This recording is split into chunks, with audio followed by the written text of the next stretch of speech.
All right, so you wanted to dive into the Bhaja Govindam. Okay. Specifically, verse 11. Sounds good. This one really resonated with you. Yeah. And I get it. I have to say, this verse, it's been kind of sticking with me too. Especially, it's like we're navigating this world that's like so obsessed with wealth and status and youthfulness. And it just makes you wonder, are those really the things that like truly matter? Right. So to help us unpack all of this, we have an expert in ancient Eastern philosophies joining us today. It's great to be here. Thanks for being here. Yeah, of course. So verse 11 states, and I'm quoting here, "Do not take pride in wealth, people, or youth.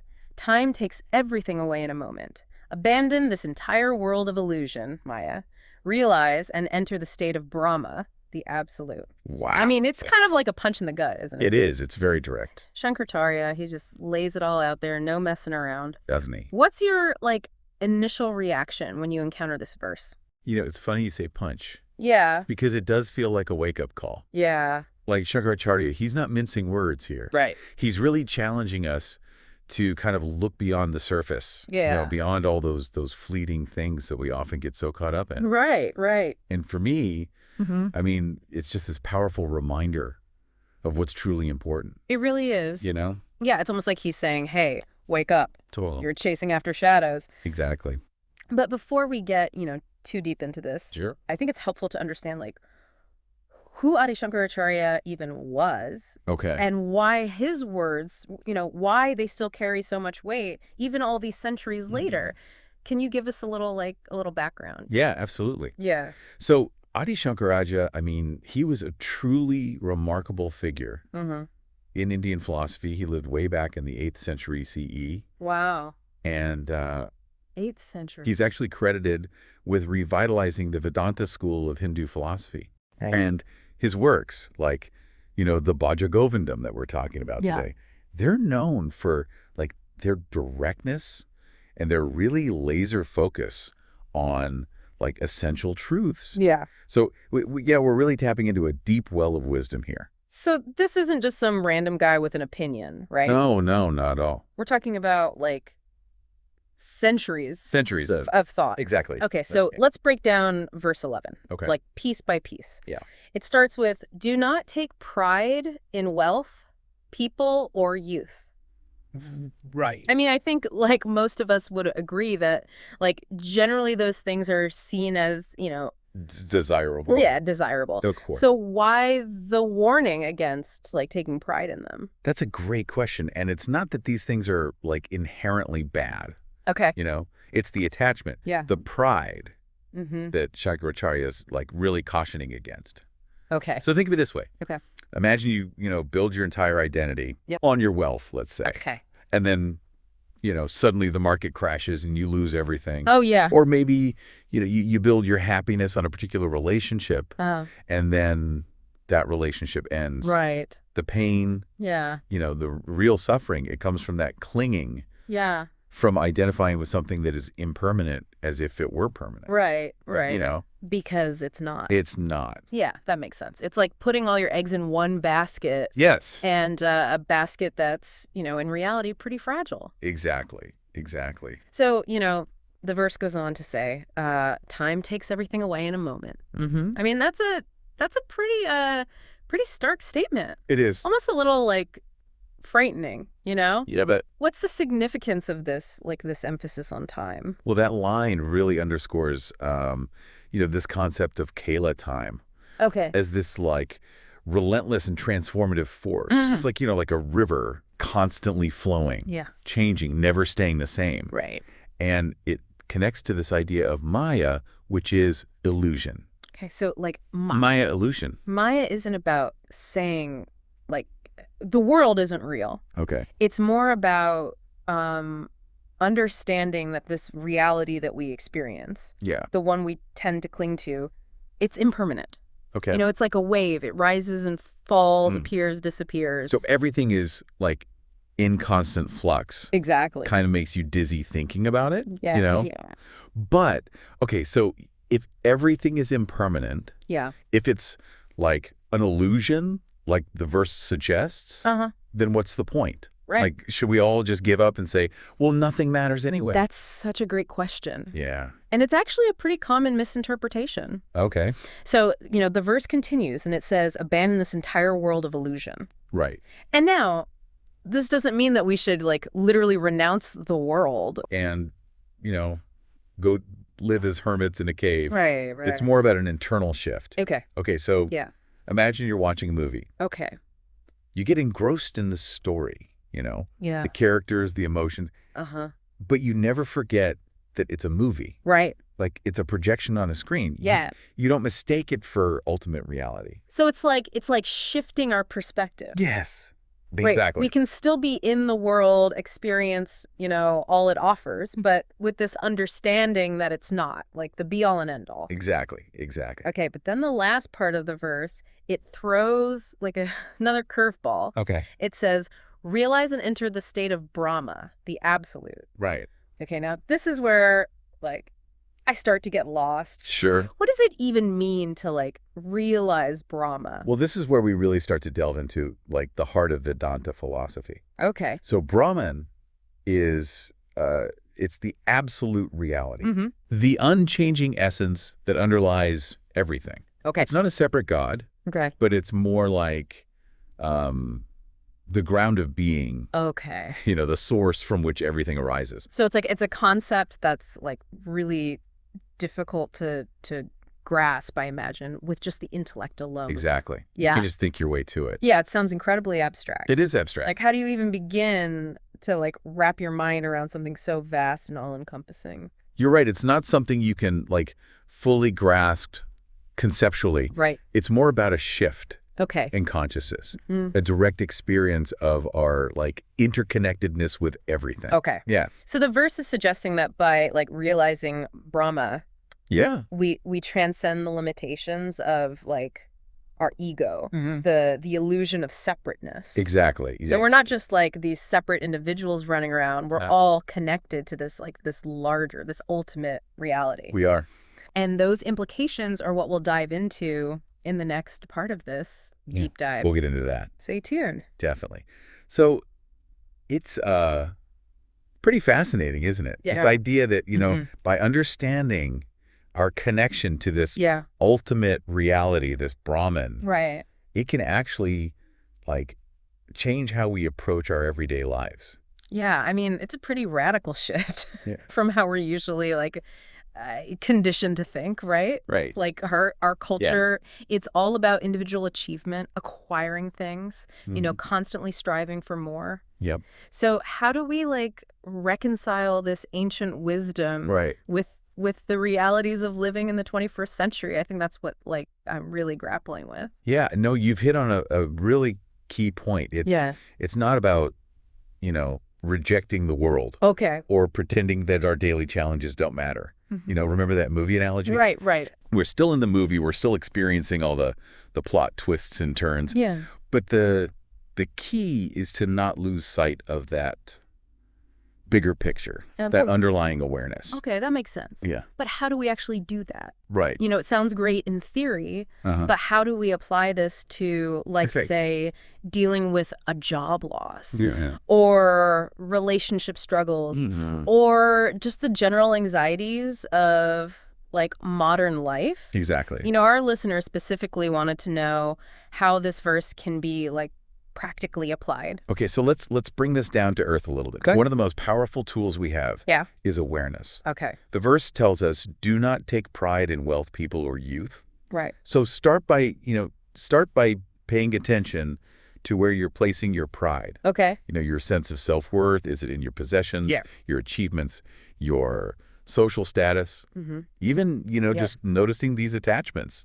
But that's a huge first step. So it's like mindfulness. It's just like mindfulness. But instead of, like, focusing on the breath, Right. we're tuning into those subtle ways Exactly. that we cling to things, Yeah. to ideas about ourselves. Mm-hmm. That's pretty insightful. And as you become more aware, Yeah. you might notice that some of those attachments, Mhm. they're actually causing you suffering. Okay. That promotion you didn't get, the argument with a loved one, Right. the fear of getting older, all these things, Yeah. they can trigger this sense of loss, of anxiety, Mhm. because we're clinging to this idea Mhm. that these external things define us. Like we're building our house on shaky ground. Yeah. And then we wonder why we feel so unstable when the storms hit. Exactly. So what do we do? Right. How do we build on more solid ground, so to speak? That's where this idea of shifting our perspective comes in. Okay. Instead of seeing challenges as, purely negative. What if we viewed them as opportunities? Okay. For growth, for learning. Okay, yeah. What if that job loss, that difficult relationship, was actually a chance to reevaluate your priorities, to discover new strengths within yourself? It's like, instead of asking, why is this happening to me? We ask, what can I learn from this? Exactly. That's a huge shift in mindset. It is a huge shift. But it sounds like it takes a lot of, faith. Faith in something, like bigger than ourselves, maybe. It does require, a certain leap of faith. Okay. A willingness to trust that there's a deeper meaning, a purpose. Yeah. Even in the midst of what seems like, chaos or suffering. Right. This is where, connecting to that idea of Brahman can be incredibly grounding. Okay, but how do we connect to something so abstract? It still feels a bit like out of reach. It's not about like intellectually grasping the concept of Brahman. Yeah. It's more about cultivating a felt sense of connection, of belonging. For some people, this might involve, more traditional spiritual practices, meditation, prayer, chanting. Okay. For others, it might be spending time in nature, engaging in creative pursuits, or even, just acts of kindness and service. So it's about like finding what resonates with you. Yes. What helps you tap into that sense of like something larger than yourself. Exactly. Okay. And it's a very personal journey. Right. There's no one-size-fits-all approach. Yeah, that makes sense. The key is to be open, to explore, to trust your own intuition. But what about our listener who's specifically grappling with this verse right now? What advice would you give them as they like start to apply this wisdom to their own life? I would say, start with small steps. Don't try to like overhaul your entire life overnight. Right. Choose one area where you feel particularly attached. Okay. Maybe it's your work, your possessions, or, a particular relationship. Yeah. And just start paying attention to your thoughts and feelings around that area. Notice when pride or fear arises. Okay. And then, gently start to question those attachments. Okay. Ask yourself, like, is this really who I am? Right. Is this where my true happiness lies? And it's about becoming more conscious of our choices, our motivations, and how those choices align with like what truly matters to us. Exactly. And as you start to let go of those attachments that no longer serve you, you'll create space for something new to emerge. Okay. New possibilities, new joys, a deeper sense of peace and fulfillment. It's like decluttering your inner world. Yes. Making space for what truly nourishes your soul. Yes. That's a powerful image. And as you do this inner work, you'll naturally start to align your actions with your values. You'll find yourself making choices that are more in harmony with the world around you. It's like the verse is guiding us towards like a more authentic way of being. It is. Both within ourselves and in the world. Yeah. We're not abandoning the world, but we're approaching it with like more wisdom, more compassion, and less attachment to those fleeting things that ultimately can't bring us lasting happiness. Beautifully said. Yeah. And remember, this is an ongoing journey. Right. There will be ups and downs, moments of clarity and moments of confusion. Right. But by staying connected to that deeper awareness, that understanding of our interconnectedness, we can navigate those challenges with more grace and resilience. So to bring this back to our listener, we've explored this idea of recognizing impermanence, shifting our perspective on challenges, and connecting to something larger than ourselves. Right. But what does that actually look like in daily life? Right. What are some tangible steps you can take to start integrating this wisdom? That's a great question. Yeah. And it's something we'll continue to explore in the final part of our deep dive. Okay. We'll delve into some practical strategies for cultivating awareness, shifting your perspective, and finding that that deeper sense of connection. Perfect. Well, stay tuned. Yeah, stay tuned. You know, as we've been talking about this, like impermanence Yeah. and letting go of attachments, Right. I've been thinking about how that ties into gratitude. Oh, interesting. It's like when you realize that everything is fleeting, Mm-hmm. it makes you like appreciate the present moment Yeah. so much more. I love that connection. Yeah. It's like the impermanence, Yeah. the knowing that things won't last forever. Right. That actually like enhances the beauty, the Yeah. preciousness Uh-huh. of what we have right now. It's like that saying, you know, you don't know what you've got till it's gone. Right, exactly. But what if we could cultivate that awareness, Yeah. that appreciation Mhm. while we still have it? Right. How would that like change our experience of life? It's a powerful shift in perspective, isn't it? Yeah. Instead of focusing on what we lack, Yeah. what's missing, Mm-hmm. we start to notice the And I imagine that shift can have a really profound impact Oh, absolutely. on our well-being, on our happiness. Yeah, gratitude has been shown to have numerous benefits, Okay. both physically and emotionally. Like what? Well, for example, it reduces stress, Oh, cool. improves sleep, Uh-huh. boosts our immune system, Wow. and even strengthens our relationships. So it's not just some like fluffy feel-good concept, you know. No, not at all. It's actually a powerful tool It is a powerful tool. for living a healthier, happier life. Yeah, for sure. But how do we cultivate gratitude, Right. especially when like we're constantly bombarded with these messages that tell us we need more, more, more? Yes, it's so easy to get caught up in that cycle of wanting. Yeah, absolutely. But one simple practice Yeah. is to start a gratitude journal Okay. each day.